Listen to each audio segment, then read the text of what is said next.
Hello, welcome to your second tutorial on CSS. Today we'll talk about text work. So first of all, let's go into the body tag and let's type in div, a div tag, and let's close our div tag, and in between let's just write text. Save, refresh, and you can see that we have this simple text. So the div tag defines a division or a section in an HTML document. So we're going to use an internal style sheet and we're going to make a style tag in our head section. Let's type in style. Let's close our style tag and we're going to write the div element. So div and curly braces, and let's close the curly brace, and in between let's write color purple, for example. Save, refresh, and let's change the purple to a color that we can see clearly, so yellow, and let's change it to red. And these are just some of the values. There's way more colors, all of the colors that you can think of, and yeah, that's basically it. And let's change the size as it's really small, so type in font size. It all works in pixels, by the way, so let's type in 30px. Save and refresh, and we can see that our text got way bigger. CSS is very much different from HTML. We have unlimited sizes, if that makes sense, so we can put this even to 500 and it will still work. And here we go. As you can see, we have huge text and we don't really need it right now, so we'll stay with 50. Here we go. Besides pixels, we can also write in inches, so I can write 1 inch and save, refresh, and here we go. And we can also write in points, so I can write 50 pt. So points are approximately 1/72 of an inch. And we can also write in m's. 24 points are 2 m's. So let's write 2 m's, for example. Save and refresh, and we can see that it's very much smaller than 50 points, as I mentioned, 24 points is 2 m's. We can also write in percentages, so we can write 130%, for example, and let's save, refresh. The default for percentage is 100%. So 100 is just normal size text, and it adds 30% to it, so that's why it's a little small and it's not exactly 130%. And I can type in 200 as well, and this should be twice the amount of the default. And here we go, here it is. Just so you have a better understanding, 6 points is 8 pixels, which is 0.5 m's, which is 50%. So let's move on. I'll put this to its original size, and let's move on to something else. So if you remember, in HTML we were able to add hexadecimal values for colors. We can do that in CSS also, so let's do that. So as we have red here, let's change it to a blue, for example, so that's 000 FF, and this should make my text blue. And here we go, here's my text, and I can recommend this website for picking out colors, which is htmlcolorcodes.com, and it has a picker, a chart, names, etc.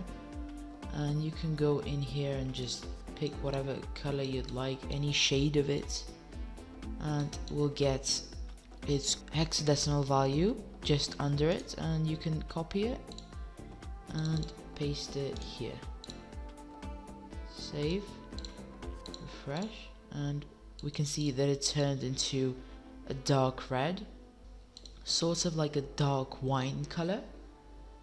And yeah, you can change it to whatever color you would like, and you'll get its hexadecimal value. And so here we go, we should have a slightly pink color, and yeah. So let's move on to changing our font, and let's type in font family and a colon. So let's type in Verdana as an example, and Here we have the Verdana font, and we can change it to Times New Roman. Save, refresh, and this was our default, I believe. And we can change it to any font that we'd like. You can search up all of the names and stuff for your web page. So there is a way to put 3 values, so we can write Verdana, Tahoma, and let's say Arial, and this is basically like a fallback system. So if the browser does not support the first font, it tries the next font. So let's say my browser won't support Verdana, it will automatically move on to Tahoma, and if it doesn't support Tahoma, it will move on to Arial. So it currently has Verdana, that's why it's on the first font. So next up, let's try a property which is font style, and let's type in italic. So this basically just makes our text italic. Save, refresh, and here we go, we have italic text. And next, let's try another property. So let's try font weight, colon, and let's type in bolder. So this is just making our text bold. Refresh, and here we go, we now have bold text. And let's make our text a little bit smaller, and let's type in another property. So let's write font variant, colon, and let's write small line caps. Refresh. And so basically what this does is, in a small caps font, all lowercase letters are turned to uppercase letters. However, the converted uppercase letters appear in smaller font size than the original uppercase letters in the text. So that probably made no sense, so I'll show you all of that right now. So as you can see in this area, our text is all lowercase, and using the small caps property value, we got uppercase letters on my web page. So if I change this T to a capital T, you can see that this is basically what happens. It's all in capitals, and if you in the markup area have a capital, it will be slightly bigger than the rest. So let's change this text for something else. Let's go into Google and type in CSS. Here we go. And let's just randomly copy this.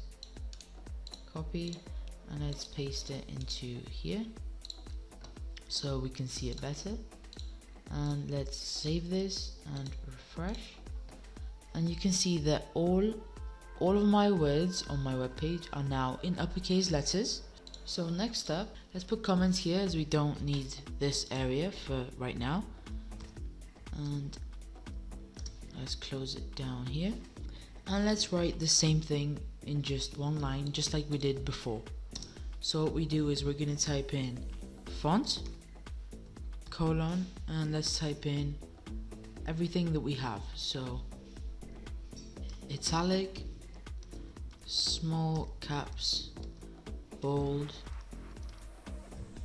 25 px, so pixels, and let's write Arial, comma, Verdana. Save and refresh, and we can see that we have exactly the same thing, but now we have it with Arial font. And let's change the size to 20 px, for example,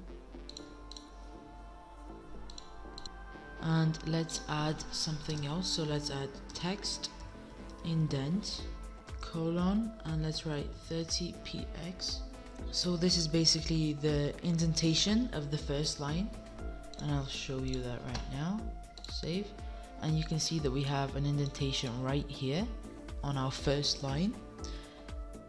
So next up, let's write text align, and text align has 4 values: left, right, center, and justify. Justify stretches the line so that each line has equal width.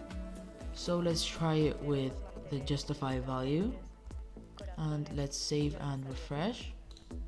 And as we can see from both sides, our text is in equal width. Let's also move on to the last thing for today, and let's write text decoration, and let's write the underline value.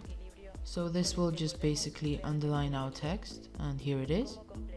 And we can also write the lowercase value, which won't sadly work due to small caps being on. So thank you so much for watching. See you next time during my next video.